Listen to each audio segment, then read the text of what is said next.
তো এখানে কিছু দূরেই উইন্ড মিল আছে, ঠিক আছে, এখানে সমুদ্র সৈকতের পাশে উইন্ড মিল আছে।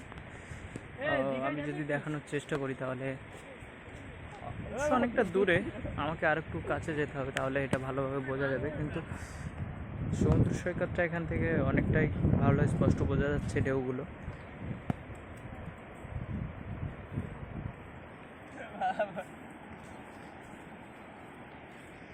আরে গণাই তো কি ও মিডিলে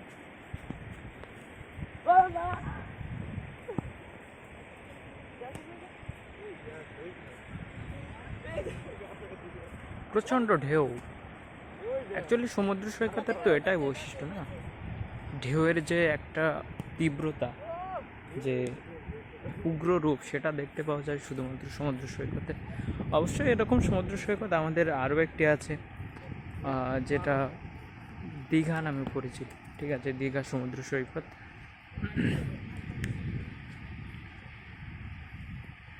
উইন্ডমিলগুলো যদিও এখনও সচল নেই, ঠিক আছে, অচল হয়ে পড়ে আছে, জানি না কী কারণ, হয়তো মেনটেনেন্সের কোনো প্রবলেম আছে, কিংবা হয়তো মেনটেনেন্স করে না এগুলো, হয়তো এখন আর প্রয়োজন হয় না এই কারণে। যাই হোক, আমরা আমাদের মেন উদ্দেশ্য সমুদ্র সৈকত ঘোরা, এবং সেটাকে আমরা এখন এনজয় করছি। আর পাশাপাশি উইন্ড মিলটাও দেখা যাচ্ছে, আর সাথে কিছু নারকেল গাছও আছে। আর এই যে বিচের সাইডটা, পুরো পাড়টা এখানে কংক্রিট দিয়ে বাঁধানো আছে, অনেকটা দূর পর্যন্ত, অনেকটা উঁচুও করা আছে উইন্ড মিলটা বাঁধানো, সরি উইন্ড মিল বলছি, পাড়টা বাঁধানো আছে। আর এখানে দেখছো এরা ফুটবল খেলছে,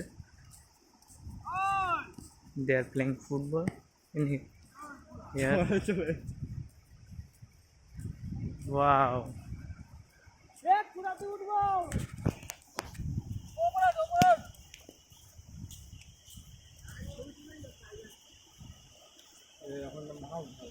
উইন্ডমিলের অনেকটাই কাছে চলে এসেছি আমরা। আর এখানে দেখতে পাচ্ছেন মৎস্যজীবীরা মাছ ধরছে। এখানে কিছু দূরে একটা, কি বলবো এটাকে, ছোট লঞ্চ কিংবা ট্রলারও বলা যেতে পারে, যেটা দিয়ে মাছ ধরছে। আর উইন্ডমিলের অনেকটাই কাছে চলে এসেছি, আমি আরও কাছে যাওয়ার চেষ্টা করছি আপনাদেরকে দেখানোর জন্য। এখান থেকে সমুদ্রের ঢেউটা আরও স্পষ্টভাবে দেখা যাচ্ছে, আরও অনেক তীব্রতার সাথে। এখানে ইনি কী করছেন,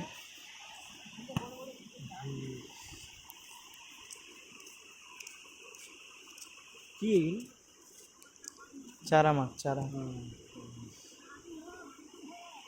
এগুলো বিক্রি করে, ওই তো বড় বড় বড়।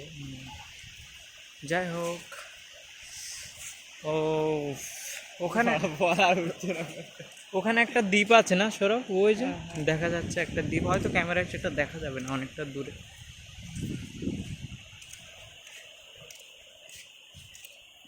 ক্যামেরায় অনেকটা দূর দূর লাগছে জিনিস, যতটা চোখে দেখা যাচ্ছে অনেকটা দূরে দূরে লাগছে।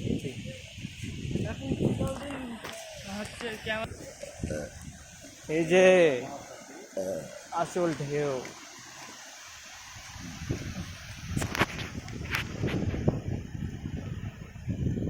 দেখতে পাচ্ছেন।